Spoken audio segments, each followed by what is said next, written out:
पक्का।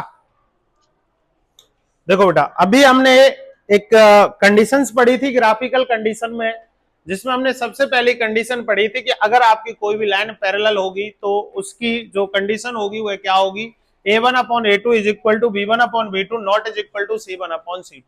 और अगर वह लाइन इंटरसेक्टिंग होगी तो उसकी जो कंडीशन होगी वह क्या होगी, a1 upon a2 not is equal to b1 upon b2। और तीसरी जो हमने पढ़ी थी कोइंसिडेंट लाइन, जिसकी हमने कंडीशन पढ़ी थी अगर कोई लाइन आपकी कोइंसिडेंट होती है तो उस समय पर उसकी जो कंडीशन बनेगी a1 upon a2 is equal to b1 upon b2 is equal to c1 upon c2। अब उन्हीं को देखते हुए हमारी बुक से कुछ क्वेश्चंस हैं, जैसा कि हमने बताया है, तो उसी के आधार पर हम पढ़ेंगे ऑन कंपेयरिंग द रेशियो, यानी कि आपको रेशियो की कंपैरिजन करनी है and find out whether the lines representing, और आपको बताना है कि वह कौन सी लाइन बनाती है। तो मैंने आपको जब लीनियर इक्वेशंस के बारे में और बताया था तो मैंने बताया था कि linear equation in two variables के बारे में कि उसके अंतर्गत दो वेरिएबल होना अनिवार्य है।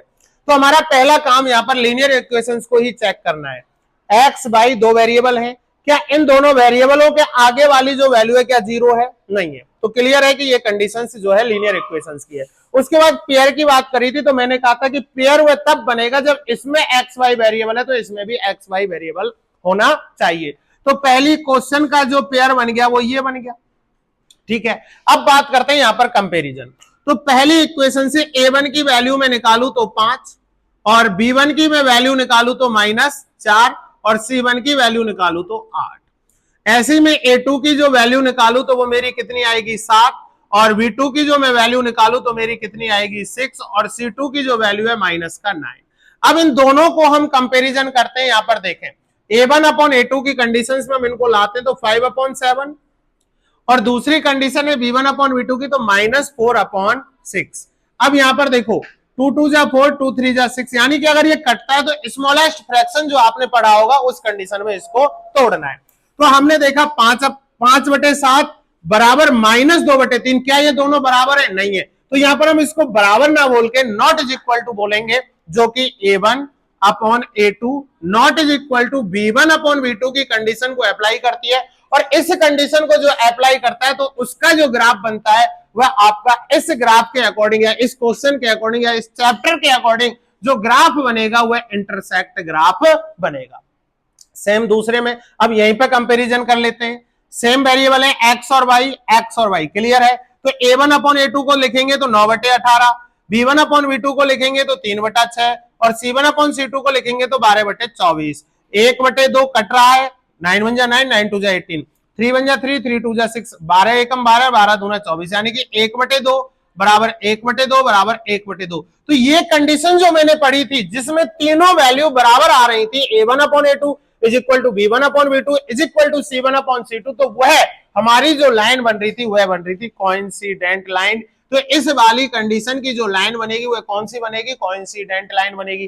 तीसरे क्वेश्चन की हम बात करें तो यहीं पर लिख लेते हैं 6/2 -3 -1 तो -3 अपॉन -1 10 अपॉन 0, क्योंकि यहां हमारे पास c है 10 अपॉन 9, 10 अपॉन 9 तो c भी हमारे पास है। तो माइनस से माइनस कट गया, 2 से 6 3 टाइम्स और 1 से 3 3 होता है, ये कट नहीं रहे दोनों, तो हम इसको बोल सकते हैं 3 इज इक्वल टू 3। और तो हमारी ये कंडीशन बराबर आई, बट ये वाली जो कंडीशन है 10 अपॉन 9 जो कि क्या नहीं है, बराबर नहीं है। तो हम कह सकते हैं a1 upon a2 is equal to b1 upon b2 but not is equal to c1 upon c2। तो यहां पर जो लाइन बनेगी वह कौन सी बनेगी, पैरेलल लाइन बनेगी। अब देखो इस क्वेश्चन को देखना ध्यान से। गिवन द लीनियर इक्वेशन, आपके पास एक लीनियर इक्वेशन दी गई है 2x plus 3y minus 8 is equal to 0, और वह कह रहा है कि right the another linear equation in two variables. आपको दूसरी एक नई इक्वेशन लिखनी है जिसके अंदर दो वेरिएबल होने चाहिए, but such that the geometrical representation of the pair of so formed is, यानी कि वह जियोमेट्रिकल रिप्रेजेंटेशन में इस फॉर्म को प्रदर्शित करे, इंटरसेक्टिंग लाइन। तो आपको मैंने इंटरसेक्टिंग लाइन में कंडीशन बताई थी a1 upon a2 is equal to b1 upon b2 होता है या नहीं होता है, तो not is equal to b1 upon b2। यहां पर x वाले वेरिएबल की वैल्यू 3x और y वाले वेरिएबल की वैल्यू जो आपका मन करे वो लिख दो 2y और -1 इज इक्वल टू 0। अब कंपेरिजन करो, क्या ये हमें इन दोनों वैल्यू को बराबर नहीं लाना है। A1/A2 और B1/B2 की वैल्यू को कभी भी बराबर नहीं करना है अगर इंटरसेक्टिंग लाइन की कंडीशन पूछी गई है तो। 2/3 3/2 अपोजिट कर दिया, बट एक कभी भी बराबर नहीं है तो इंटरसेक्टिंग लाइन, तो एक हमने अपनी मर्जी से लिख दी। यहां पर आप कोई भी लिख सकते हैं, बट कंडीशन आपकी जो रहेगी वो क्या रहेगी कि ये दोनों आपस में क्या नहीं होनी चाहिए, बराबर नहीं होनी चाहिए। जैसे पैरेलल लाइन में कहा गया है तो 2x + 3y - 8 = 0। अब पैरेलल लाइन की तो कंडीशन हमने जो पढ़ी है वो पढ़ रखी है कि A1/A2 = B1/B2 but not = C1/C2।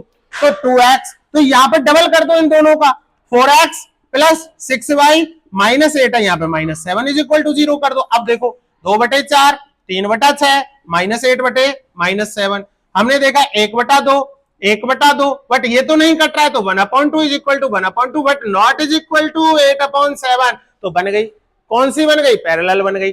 अब वो कह रहा है कोइंसिडेंट लाइन, कोइंसिडेंट लाइन में हमने पढ़ा था कि तीनों की तीनों बराबर होनी चाहिए। A1/A2 = B1/B2 = C1/C2, 2 गुना कर दो, 3 गुना कर दो, 4 गुना कर दो पहले इक्वेशन का, जैसे 2x + 3y - 8, अरे इसका 3 गुना कर दो, 2 का 3 गुना 6x, 3 का 3 गुना 9y - 8 का 3 गुना -24 बराबर हो गया 2/6 3/9 8/24, माइनस माइनस से माइनस कट जाएगा 1/3 1/3 1/3, तो तीनों कंडीशन आपकी क्या है, बराबर है। तो यहां पर जो बनेगा वह कौन सा बनेगा, कोइंसिडेंट लाइन बनेगा। अगर एक इक्वेशन देके आपसे कोई भी इक्वेशन लिखवाए तो आप याद रखना कि जो वैल्यू बराबर करनी है A1 A2 B1 B2, तो उसी को बराबर करते हुए हमें आगे चलना है।